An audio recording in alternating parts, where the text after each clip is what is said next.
오늘 우리에게 주시는 하나님의 생명의 말씀은 요나서 3장 7절에서 10절까지의 말씀입니다. 구약성경 제가 읽는 성경으로 1289페이지에 있습니다. 제가 말씀을 읽도록 하겠습니다. 왕과 그의 대신들이 조서를 내려 니느웨에 선포하여 이르되 사람이나 짐승이나 소떼나 양떼나 아무것도 입에 대지 말지니 곧 먹지도 말 것이요 물도 마시지 말 것이며 사람이든지 짐승이든지 다 굵은 베옷을 입을 것이요 힘써 하나님께 부르짖을 것이며 각기 악한 길과 손으로 행한 강포에서 떠날 것이라. 하나님이 뜻을 돌이키시고 그 진노를 그치사 우리가 멸망하지 않게 하시리라. 그렇지 않을 줄을 누가 알겠느냐 한지라. 하나님이 그들이 행한 것 곧 그 악한 길에서 돌이켜 떠난 것을 보시고 하나님이 뜻을 돌이키사 그들에게 내리리라고 말씀하신 재앙을 내리지 아니하시니라. 아멘. 자리에 앉으시겠습니다. 사랑하는 하나님의 성도 여러분, 우리가 요나서를 통해서 분명하게 잡아야 될 것은 이 세상의 주인은 하나님이십니다. 이것만 딱 붙들길 바랍니다. 이 세상의 주인은 하나님이십니다. 그러면 저 세상의 주인은 하나님이고 나의 주인은 나냐? 아닙니다. 나의 주인도 하나님이십니다. 이것을 고백할 수밖에 없는 이유가 뭐냐? 오늘 말씀에서도 우리가 분명히 찾아볼 수 있습니다. 오늘 말씀의 구조는 이전에도 제가 말씀을 드린 것과 같이 1장, 2장과 3장, 4장은 서로 평행적으로 대조를 이루고 있습니다. 오늘 1장 1절 말씀과 또 3장 1절 말씀은 같은 구조로 되어 있죠. 조금 다릅니다만 3장 1절에 보면 여호와의 말씀이 두 번째로 요나에게 임하니라 이르시되 그렇게 되어 있고요. 1장에 보면 여호와의 말씀이 아미떼의 아들 요나에게 임하니라 이르시되, 그죠? 같이 일어나가죠. 1절과 2절은 다시 1장에서 하나님이 요나를 부르신 것과 같이 다시 한번 하나님의 사명자를 세우시는 것이 3장 1절과 2절이고요. 3절과 4절은 이전에 요나가 다시스로 도망갔던 모습과는 다르게 이제는 하나님의 말씀에 순종하여 니느웨에 가서 하나님의 말씀을 선포하는, 그게 3절과 4절이고요. 5절에서 9절까지의 말씀에 보면 이 니느웨 사람들이 하나님의 말씀을 듣고 반응하는 것, 그것이 한마디로 뭐예요? 회개하는 모습이 5절에서 9절까지 말씀이고, 결론적으로 10절에는 그 하나님의 그 모든 일들을 통해서 결국에 하나님의 보존하심을 말씀해 주고 있는 게 3장입니다. 여러분, 지난 수요일에도 제가 말씀을 드린 것과 같이 오늘 제목에도 하나님의 뭐라고요? 섭리, 그죠? 하나님의 섭리. 이 섭리에 대해서 생각하기 전에 우리 한번 사진을 한번 보겠습니다. 여러분, 저쪽 끝에가 지중해고요. 지금 일어났던 사건은 지중해에서 일어났었죠. 1장, 2장은, 그죠? 다시스, 저 서쪽으로 가기 위해서 요빠에서 배를 타고 이제 스페인 쪽으로 가는 지중해상에서 큰 폭풍이 일어나가지고 이제 큰 물고기에 삼켜버리는 것이 지중해였습니다. 그래서 2장 10절 말씀처럼, 죄송합니다. 예. 2장 10절의 말씀처럼 요나가 어떻게 해요?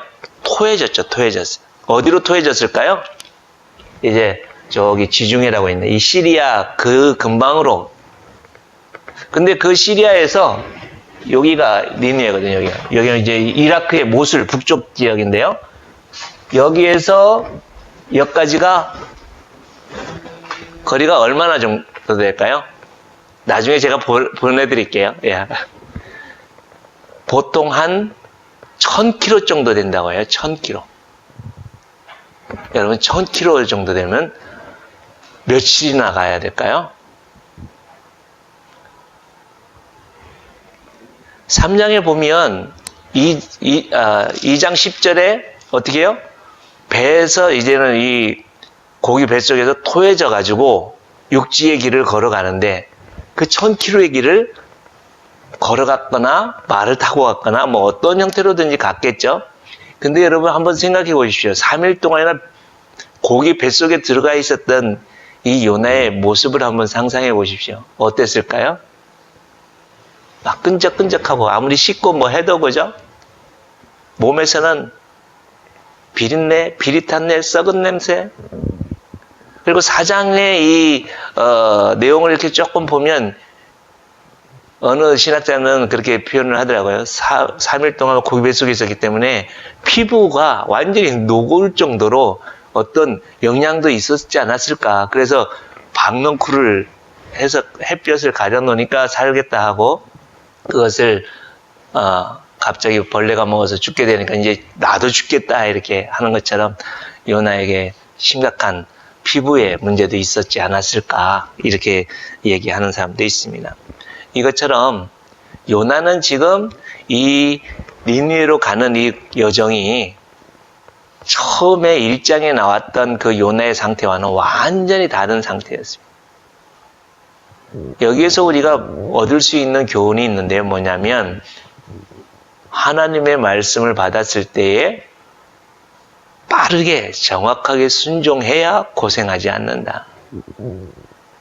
내 마음대로 살려고 하고 내 생각대로 살다고 하면 결국에는 1장, 2장 말씀처럼 가서 이리 치고 저리 치고 고생은 고생대로 하고 물질은 물질대로 손해보고 또 뭐요? 나만 그런 고생하는 게 아니라 내 주위에 있는 사람들까지도 죽음의 위험에 닥쳐지게 하는 아주 위험한 존재가 될 수 있는 게 바로 여기 계신 여러분이나 저라는 사실이에요.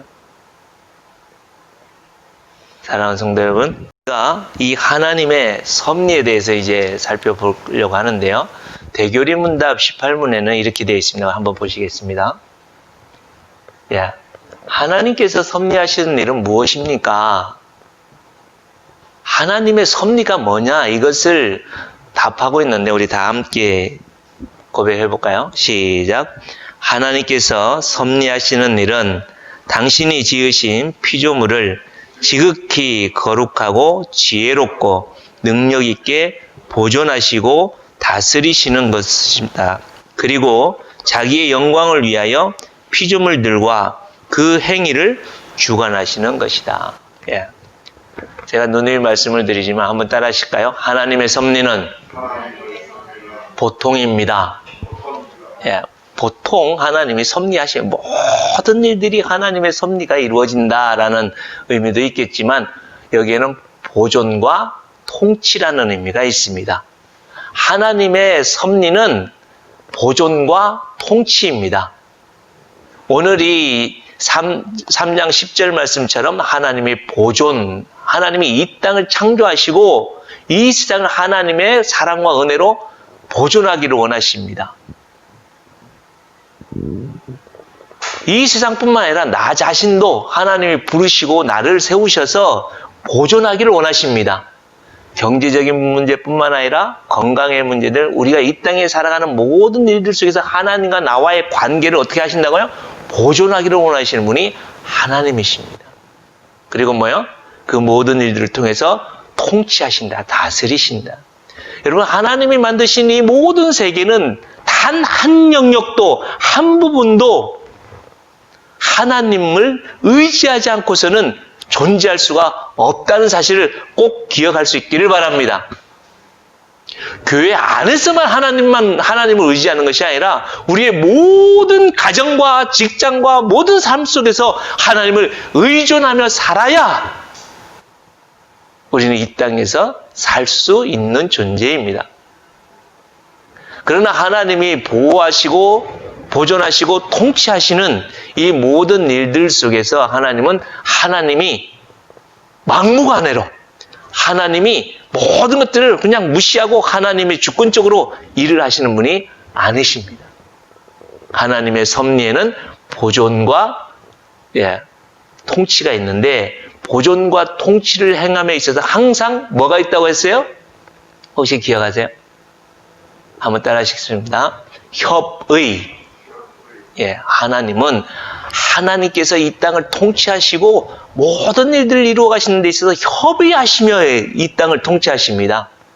그 협의하는 그 주체가 누구냐? 하나님께서 이 우주를 이렇게 물맷돌 돌리듯이, 맷돌 돌리듯이 뭘 잡고요? 어처구니, 그죠? 이 어처구니라고 해요. 어이라고 하는데, 이것을 잡고 세상을 운행하시는데, 이 잡고 있는 사람들이 누구냐면 하나님의 모양과 형상대로 창조함 받은 우리 사람이라는 거예요. 이게 창세기 1장 27절, 28절 말씀인데 우리 함께 볼까요? 제가 읽어드리겠습니다. 하나님이 자기 형상 곧 하나님의 형상대로 사람을 창조하시되 남자와 여자를 창조하시고 하나님이 그들에게 뭘 주셨다고요? 복을 주셨어요. 이 복이 뭐냐? 하나님이 잡으신 게 복입니다. 하나님의 잡히신 게 복입니다. 여러분에게 저에게 있어서 가장 큰 복은 뭘까요? 물질이 있고 건강이 있고 세상에서 명예와 권력을 받은 게 그게 복이 아닙니다. 진정한 복은 우리가 마태복음 5장 3절 말씀처럼 뭐가 복이라고요? 심령이 가난한 게 복입니다. 심령이 가난하다는 것은 이전에도 말씀을 드렸듯이 뭐가 심령이 가난하다고 말씀드렸어요? 한번 따라 하실까요? 하나님 외에 다른 것에는 소망을 두지 않는 것. 이게 복이라고 말씀합니다. 이게 심령이 가난한 것이라고 말씀하고 있는데 하나님이 잡고 있는 것이 진정한 복임을 믿고 살아갈 수 있기를 진심으로 축복합니다. 하나님이 그들에게 이 잡고 있는 복을 주셨는데 그 잡고 있으면서 뭘 주셨다고요? 복을 주신 내용이 뭐냐면 이르시되 생육하고 번성하여 땅에 충만하라. 그 하나님의 사로잡힌 바 되어져 있는 사람들에게 하나님 뭐요? 생육하고 번성하여 땅에 충만한 하나님의 통치와 다스리심이 하나님의 보존하심이 가득 채워지는 것이 진정한 복입니다. 그것을 이루기 위해서 우리를 주신 줄 믿습니다. 두 번째는 땅을 정복하라. 땅을 막 가서 내가 군림하라는 게 아닙니다. 하나님의 통치를 나를 통하여 이루어질 수 있도록 더욱더 영향력을 끼쳐가는 게 바로 땅을 정복하는 것이고 이후에 뭐예요? 바다의 물고기와 하늘의 새와 땅에 움직이는 모든 생물을 다스리라. 그죠? 영향력을 거기까지 끼쳐라. 이렇게 말씀하고 있는 게 바로 하나님이 이 땅을 협의하시는 복된 사람들이 바로 이 자리에 있는 여러분과 저인 줄 믿습니다. 왜요? 오늘 하나님이 내가 이 세상을 움직이는 이 어이가 누구냐라고 볼 때 누구를 요나를 세웠는데 요나는 엉뚱한 데로 갔잖아요. 그러나 하나님 또 다시 부르시는 것처럼 여러분과 저를 오늘 이 자리에 불러서 하나님의 손에 잡기를 원하시는 줄 믿고 하나님의 사명자로 세워질 수 있기를 진심으로 축복합니다. 하나님이 이렇게 우리를 부르셨고요. 이렇게 이후에 이 사람이 3장 이후에 어떻게 해요? 또 범죄에서 하나님을 떠나죠. 그럴 때 하나님이 어떻게 해요? 모든 것을 끝내요? 아니죠. 이때 또 3장 15절에 여인의 후손을 통해서 다시 한번 내가 이 땅을 회복하리라 하는 약속을 주십니다. 그러나 이 세상에 있는 모든 사람들이 죄가 관영하여 하나님의 심판이 임하게 되었을 때 누구를 세워요? 노아를 세웁니다. 노아와 그의 가족을 세워서 모든 것을 쓸어버리지만 하나님이 노아와 무지개의 언약을 맺으시면서 다시 한번 이 땅을 너를 통해서 다스릴 거야 라고 약속을 이루십니다. 그래서 이 땅에 있는 모든 사람들이 이제는 노아를 통해서 다시 한번 정리가 되었다 싶었는데 어떻게 했어요? 다 각자의 소견에 오른 대로 다 하나님 앞에 제대로 살지 못하니까 또 누굴 세웁니까? 창세기 11장 12장에 나오는 이 아브라함을 세워서 아브라함과 언약을 맺으면서 하나님이 또 이 사명자로 아브라함을 세우십니다. 왜 수많은 사람들 가운데 아브라함을 세우셨을까요? 갈대아 우르라고 하는 그 지금의 이 이라크의 저 밑에 있는 그 멀리에 있는 우상을 섬기는 그런 사람을 왜 하나님이 그건 하나님의 주권이고 하나님의 은혜입니다. 아브라함과 같은 여러분과 저를 불러서 여자리에 세운 것도 하나님의 은혜인 줄 믿습니다. 이렇게 하나님은 계속해서 우리를 부르시는데 아브라함과 같은 여러분과 저를 부르셔서 세우셔서 이제는 신약에 와서 누구를 통해서요? 예수 그리스도를 통해서 다시 한번 사명자를 세우십니다. 그게 어디입니까? 마태복음 28장 18절에서 20절 말씀입니다. 한번 다 같이 고백하겠습니다. 시작. 예수께서 나와 말씀하여 이르시되 하늘과 땅의 모든 권세를 내게 주셨으니 그러므로 너희는 가서 모든 민족을 제자로 삼아 아버지와 아들과 성령의 이름으로 세례를 베풀고 내가 너희에게 분부한 모든 것을 가르쳐 지키게 하라. 볼지어다 내가 세상 끝날까지 너희와 항상 함께 있으리라 하시니라. 이것을 대사명이라고 합니다. 모든 믿음의 사람들, 모든 교회에, 모든 하나님의 자녀들에게 주신 사명입니다. 사랑하는 성도 여러분, 여러분들이 이 세상의 창조주가 하나님이시고 그 하나님의 부르심받아 나는 하나님의 자녀라는 것을 믿고 고백한다면 그 하나님의 자녀들에게는 다 주신 사명이 바로 이 말씀입니다. 이 자리에 가장 어린 우리 학생도 하나님이 동일한, 가장 연세가 높으신 분도 동일한 사명을 이 말씀을 통해서 주셨는데 시간이 없어서 잠깐만 말씀드립니다. 하나님께서 우리에게 주신 대사명, 여기에서 딱 주동사가 뭐예요? 제자 삼으랍니다. 이 문장의 주동사는 뭐냐면 제자 삼으랍니다. 다른 것은 다 보조하는 보조동사입니다. 제자 삼기 위해서 모든 민족에게 가라. 제자 삼기 위해서 아버지와 아들과 성령의 이름으로 세례를 베풀어라. 제자 삼는 삶이 뭐냐면 지킬 때까지 가르쳐라 이겁니다. 이렇게 하나님 앞에 제자 삼기 위해서 살아갈 때에 어떻게 해요? 이 세상 끝날까지 그 제자 삼는 삶과 하나님은 항상 함께 할 것이다. 이 말씀이 바로 이 사명자들에게 오늘 주신 말씀입니다. 하나님은 사명자로 여러분과 저를 불렀다면 그 사명이 바로 이 말씀입니다. 여러분, 하나님의 손에 붙들려지는 삶이 무엇이냐? 제자 삼기 위한 삶입니다. 그러면 우리에게 있어서 제자 삼아야 될 사람이 누굴까요? 내 남편이요, 내 아내입니다. 내 자녀입니다. 우리의 부모입니다. 가장 가까이 있는 이웃들을 제자 삼지 않는다면, 제자 삼는다는 것은 이것만 말씀드리고 넘어가겠습니다. 제자 삼는다는 것은 내 제자로 삼는다는 게 아닙니다. 내가 하늘과 땅의 모든 권세를 가지신 예수님의 걸어가신 발자취를 따라가는 제자의 삶이 납니다. 그죠? 내가 그 스승 대신 예수님의 발자취를 내가 따라갈 때에 내가 이 땅에 예수님이 걸어가신 발자취를 따라가는 그 모습을 보고 내 모든 민족들, 내와 관계되어 있는 모든 사람들이 내 뒤를 따라오게 되어지는 삶이 제자 삼는 삶입니다.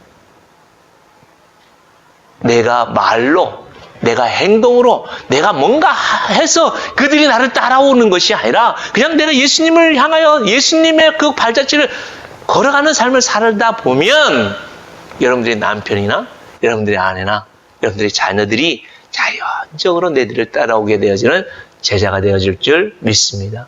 불가능해요? 안 될 것 같아요? 오늘 말씀을 보면요, 정말 그게 가능한 이유가 있습니다. 한번 보겠습니다. 사랑하는 성도 여러분, 이렇게 하나님께서는 우리를 사명자로 부르셨고 계속해서 그 사명을 이룰 수 있도록 나가는 삶을 살게 하셨는데 단 한 명도 예외 없이, 특히 교회 다니는 성도라고 하는 사람들, 특히 또 조심해야 될 게 목사들입니다. 목사들이 엉뚱한 짓을 하는 경우가 많이 있습니다. 저도 마찬가지입니다. 그런데 중요한 것은 연약함이 있지만 하나님은 단 한순간도 그 엉뚱한 길로 넘어가는 우리들을 버려두지 않는다는 말씀입니다. 하나님은 항상 우리를 어떻게 하신다고요? 돌이키게 하시는 하나님이십니다. 1절에 보면 하나님이 뭐라고요? 두 번째 요나에게 말씀하셨다 이렇게 말씀입니다. 여호와의 말씀이 두 번째로, 이것은 또다시라는 말이 더 정확한 번역이겠죠. 또다시, 또다시. 교회 와서 설교를 들으면 또 소리, 또 저 소리, 또 저 소리 이렇게 하실 수도 있는데 여러분, 그 말씀이 뭐라고요? 또다시 나를 회복하기를 원하여 나에게 들려주시는 하나님의 말씀을 받을 수 있기를 진심으로 축복합니다. 하나님은 계속해서 우리에게 말씀으로, 계속해서 우리에게 사명의 길로 회복하기를 원하셔서 말씀을 주십니다.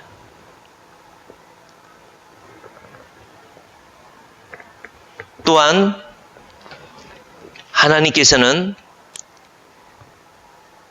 3장 2절에 보면 일어나 저 큰 성읍 니느웨로 가서 내가 내게 명한 바를 그들에게 선포하라 하신지라. 1장에 보면 여러분 1장 2절에 보면 너는 일어나 저 큰 성읍 니느웨로 가서 그것을 향하여 외치라 이렇게 하죠. 언어를 보니까 여기 조금 다른 강조점이 있는데요. 1장에서는 뭐냐면 요나가 하나님의 말씀을 듣지 않고 도망갈 걸 알아서 니느웨로 가라이. 너 니느웨로 가. 그래서 내가 너에게 하는 말을 너에게 가서 전해야 돼. 너 니느웨를 향하여 너 선포해야 돼. 이거예요. 너는 니느웨로 가서 선포해야 돼. 이게 1장 2절이고요. 3장에 보면 내가 너에게 선포한 내가 너의 입에 담아준 그 말씀, 그 선포한 내용을 너는 니느웨에 가서 전해라 이 말씀입니다. 포인트가 뭐라고요? 1장에서는 니느웨로 가라. 이게 포인트라면 3장에서는 뭐요? 내가 너에게 준 말씀. 여기에서 우리가 꼭 기억해야 될 건 뭐냐면요. 사랑하는 성도 여러분, 우리는 자꾸 체험과 경험, 뭔가 막 하나님에 대해서 뭔가 찌릿한 뭔가 이적과 기적을 경험해야 하나님 앞에 순종하고 하나님과 동행한다고 생각할 수 있는데 아닙니다. 하나님이 나에게 말씀이 들려지고 그 말씀에 이끌림 받는 그것이 진정한 최고의 하나님과 동행하는 삶인 줄 믿고 살 수 있기를 축복합니다. 지금 우리가 살아가는 이 시대는 계속해서 체험하고 경험하고 이적과 기적을 계속해서 추구하지만 결국에는 누구를요? 말씀이 육신이 되어 우리 가운데 거하시는 그 하나님과 동행하지 못하도록 살아가게 하는 게 지금의 현실의 모습입니다. 가만히 보십시오. 나에게 있어서 가장 필요한 게 뭐냐? 지금 이 요나에게 있어서 가장 필요한 게 뭘까요? 그렇게 심각한 폭풍을 만났어요. 거기서 죽을 것 같아서 바다에 던지라고 했는데 바다에 던져서 죽을 것 같았는데 또 안 죽고 뱃속에 있어요. 고기 뱃속에. 고기 뱃속에서 이제 죽을 거라고 생각했는데 안 녹고 소화가 안 돼요. 또 거기서 물고기가 배설하지 않고 토해내는 이 놀라운 정말 그 누구도 경험해보지 못한 이런 기적과 이적을 처음 했던 이 요나가 할 말씀대로 온전히 순종해요. 오늘 말씀에 읽지는 않았습니다만 정말 3절 4절에 보면 이게 인간이야 할 정도로 정말 그게 이 본문에 나오는 요나가 아니라 이 자리에 앉아있는 요나입니다. 요나. 여러분 가만히 한번 생각해 보십시오. 이 세상에 가장 큰 은혜를 받은 사람이 누구예요? 이 세상에서 가장 큰 은혜를 받은 분들이 누굽니까? 바로 나 아닙니까? 나. 옆에 있는 사람은 몰라도 나는 나를 알잖아요. 나는 나의 이 죄악에 대해서 알고 나는 나에 대해서 이 끔찍함에 대해서 나는 알잖아요. 그런 나를 하나님이 버리시지 않고 그런 나를 채찍질하지 않고 그런 하나님의 나를 마귀에게 던져놓지 아니하시고 오늘도 우리를 불러서 이 자리에 두신 그 하나님의 은혜를 나는 알잖아요.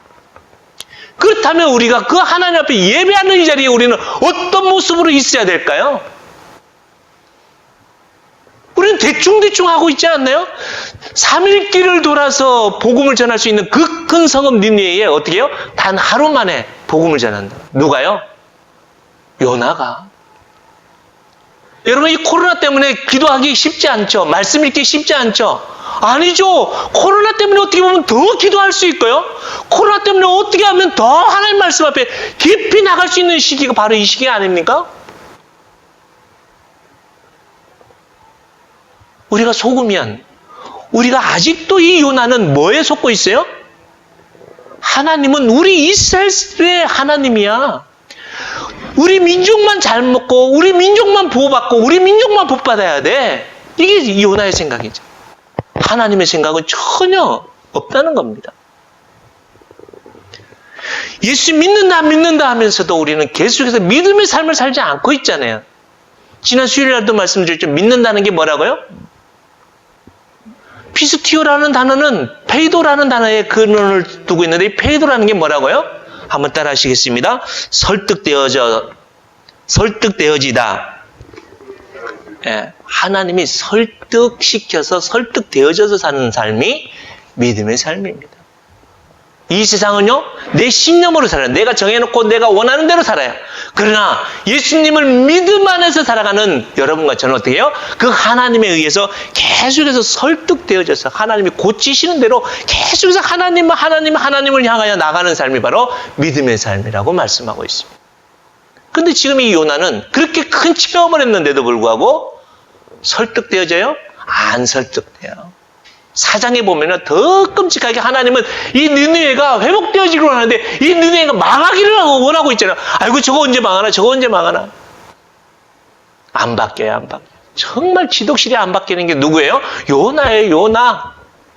다시 한번 여러분 이 말씀 속에서 오늘 이 시간에 여러분 우리 자신들 그 하나님 앞에 정말 하나님의 그 강력한 이 말씀에 대해서 골수를 쪼개는 역사하심 속에 여러분 이 아집을 깨트릴 수 있는 여러분 될 수 있길 진심으로 축복합니다.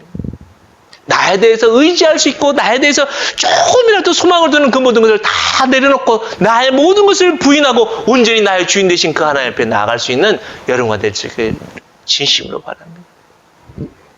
하나님이 이렇게 계속해서 우리를 고치시고 회복하셔서 이 땅에 살게 하신 분이 하나님이십니다. 그렇게 해서 이 요나가 그렇게 바뀌어지지 않고 그렇게 불신앙 속에서도 이 3일 동안 행하는 일에 있어서 복음을 전하는데 이전에도 말씀드렸듯이 몇 마디를 했다고요? 여러 말 한 게 아니라 5단어. 한 마디인데 한 문장인데 5단어의 이야기를 한 거예요. 뭘 했어요? 40일이 지나면 40일 후에 니느웨는 망할 것이다. 네, 40일 후에 니느웨는 망할 것이다. 여기서 망한다는 것은 강력한 이 타동사인데 강력한 어떤 외부의 힘에 의해서 디비질 것이다. 당시대의 이 니느웨 성은요. 성이 30m 정도 됐대요. 높이가. 그리고 폭이 얼마나 됐어요? 전차가 6대가 동시에 지나갈 정도로 아주 근데 이게 디비질죠. 대부분 사람들이 어떻게 해요? 아이고, 난공불락의 이성이 어떻게 해? 근데 여러분, 이들은 또한 얼마나 악랄했든지, 이전에도 말씀드렸듯이 반역자들을 어떻게 죽였다고요? 커다란 돌, 바위 위에다가 사람을 어떻게 해요? 이렇게 타작하듯이 때려서 죽였어요. 그리고 사람들을 어떻게 했어요? 이 항문 쪽에다가 뾰족한 말뚝을 그 위에다 사람을 푹 박아서 죽였어요. 그래서 그냥 사람들 앞에다 그냥 전시해놨어요. 이게 그 박물관에 그냥 그대로 나와 있어요. 그대로 그 이 아수르의 잔악함이 드러나 있어요. 그래서 이들의 자랑, 이들은 이 지존파처럼 그냥 그 악랄함이 이들의 자랑이었고 이들의 강력함은 엄청난 그때 당시에 그냥 최고의 힘이었어요. 그래서 이들은 망할 것이라는 생각을 할 수가 없었어요. 근데 요나가 이 한마디만 했는데 이게 디비지는 회개를 할 수 있었던 것은 뭐냐는 거예요. 그게 바로 하나님의 준비하심이었습니다. 여러분 이전에도 말씀을 드렸듯이 이때 당시에 단 3세라고 하는 사람이 통치를 하고 있었는데 이 단 3세 때에 어떤 일들이 벌어졌어요? 그 나라에 반란이 일어나서 이 니느웨가 수도가 아닙니다. 니느웨만큼 큰 성이 그때 당시에 3개가 있었는데 이 큰 성 중에 하나였어요. 그래서 이 반란이 일어나서 이 니느웨에 그냥 어떻게 했어요? 도망와 있는 것입니다. 그리고 그때 당시에 뭐가 있었어요? 계기월식이 있어요. 해가 캄캄해지는 거예요. 계기일식이 있었는데 이게 뭐냐면 이들의 신은 태양신이었는데 태양이 갑자기 사라지니까 완전히 막 이들은 멘붕이었죠. 그때 기근이 7년 동안이나 있었어요. 그때 또 뭔 일이 있었냐면 지진이 엄청나게 일어났었어요. 이 모든 일들이 누가 하신 것입니까? 10여 년 동안 이 요나가 가서 40일이 지나면 이 니느웨는 디비질 거다. 이 말 크게 했을까요? 막 곳곳에다 대고 했을까요? 큰 소리 나르잖아요. 니네가 30이지나 말이야. 옆에 듣는 둥 마는 둥. 안 될 수 있으면 듣지 않고 망하길 바라는 이 요나의 마음에서 그냥 대충대충 했어요. 그런데 신기한 게 왕이 먼저 회개한 것이 아니라 그 민족, 그 백성들이 먼저 그 말을 듣고 깜짝 놀라서 회개를 하는 거예요. 금식을 선포하고 자기 집에 있는 육축들도 다 금식하고 이 소리가 왕에게 들려지니까 왕이 이제는 대신들과 함께 도망와 있는 왕, 전혀 내임덕에 걸려서 영향력을 끼칠 수 없는 왕이지만 그래도 뭐요? 유일하게 이 소망이 여기에 있다는 것을 깨닫고 뭐요? 회개하고 돌이키는 이것. 도저히 이들이 하나님 앞에 또 여호와를 어떻게 해요? 하나님의 뜻을 믿었다라고 말을 하는데요. 상황이 아닌데요. 그들이 믿는 건 뭐냐면 어렴풋한 믿음이었어요. 무엇을 말씀하고 있냐면 이 아수르의 이 어렴풋한 이들이 정확한 복음 안에서 하나님 앞에 회개한 것도 아닌 그냥 어렴풋한 그들의 연약한 회개였지만 하나님은 그럼에도 불구하고 그들을 어떻게 해요? 10절에 보면 내리리라 했던 심판을 내리지 않고 바꾸셨다. 돌이키셨다. 이렇게 말씀합니다. 이것은 무엇을 말씀합니까? 이 이방인이요 악하고 하나님 앞에 배제되었던 이들도 그렇게 그냥 대충 하는 그들의 입장에서 그냥 하는 그런 회개지만 내가 그들을 멸망시켜서 내가 돌이켰다. 하물며 내 자녀요 내 언약의 백성인 너희들일까 보냐. 너희들도 조금이라도 마음만 바꾸면 내가 다 용서할게. 이 말씀을 하시는 것입니다. 요나와 비롯되어 있는 이 이스라엘 백성들아 너희들 제발 회개하고 돌아와라 이렇게 말씀합니다. 하나님은 지금 이 코로나를 우리에게 주신 이유가 무엇일까요? 이게 또 잘못 나가면 코로나는 하나님이 주신 거다 이렇게 얘기해가지고 막 엉뚱하게 나갈 수 있는데요. 여러분 이 모든 환경과 모든 여건 하나님의 뭐예요? 섭리 가운데 있습니다. 하나님의 보존과 통치 가운데 이루어진다는 사실입니다. 그럼 이 코로나를 통해서 하나님이 요구하시고 원하시는 게 무엇일까요? 단 하나입니다. 여러분과 저가 돌이키는 것입니다. 하나님 외에 다시 한번 다른 것에는 소망을 두지 않고 하나님만 붙들고 살아가는 사명자로 세워지는 것이 바로 하나님이 여러분과 저에게 요구하시는 것이요. 그 하나님이 나에게 주신 사명이 무엇입니까? 제자 삼는 것입니다. 예수님이 걸어가신 그 발자국을 따라가는 것입니다. 오늘 아침에 저는 일어나서 가장 먼저 이 찬양이 들려드려요. 나의 입술의 모든 말과 나의 마음의 묵상이 주께 연락되기를. 다른 거 하려고 하지 마세요, 여러분. 내 마음의 묵상이 그 하나님으로 충만하면 됩니다. 돈이 없어도 됩니다. 건강이 얻어도 됩니다. 이 모든 것이 내 뜻대로 내 마음대로 되지 않아도 하나님의 주권이 나와 함께 하시고 하나님의 말씀이 나와 함께 하시면 그것으로 족합니다. 그래서 나의 입술로 고백하는 것이 찬양이요, 위로요. 사실 이 요나는 그 니느웨에 가서 망할 거다, 죽을 거다 이런 말을 했다면 이제는 여러분과 저는 뭐예요?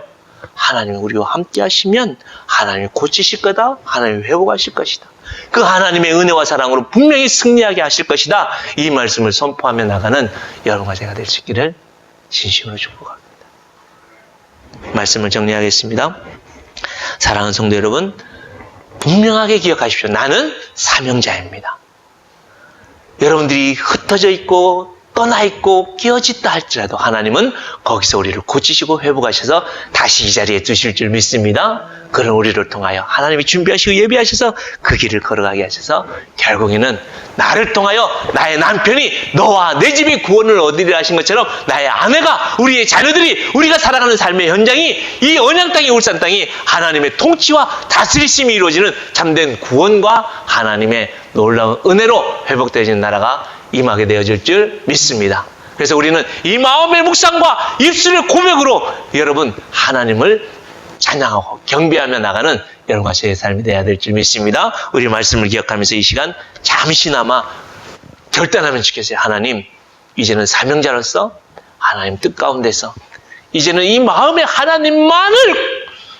만족하고 하나님만을 찬송하고 하나님의 주신 사명을 감당하며 나가는 사명자로 살겠습니다. 헌신하면 좋겠습니다. 기도드리겠습니다. 부활이요 생명이 되어 주셔서 나의 영원한 주인이시고 나의 전부가 되신 주 예수 그리스도의 은혜와 아버지 하나님의 독생자 예수 그리스도를 아낌없이 떼어서 나에게 주시고 나와 깊은 사귐을 이루게 하신 그 영원하신 아버지 하나님의 사랑과 성령 하나님의 영광 보좌를 버리시고 뚝 떼어서 나에게 영광스러움으로 인도하시고 깊이 있는 교제를 허락하시는 성령 하나님의 교제케 하심이 오늘도 아버지 하나님의 사명자로 부르심받아 하나님의 뜻 가운데서 하나님의 섭리하심을 이루어 나가기로 결단하며 헌신하는 주님의 거룩한 백성들 머리 위에와 저들의 자녀와 저들의 행하는 사업과 생업 위에와 주님의 몸된 교회 위에 이제로부터 영원토록 함께 있을지어다. 아멘.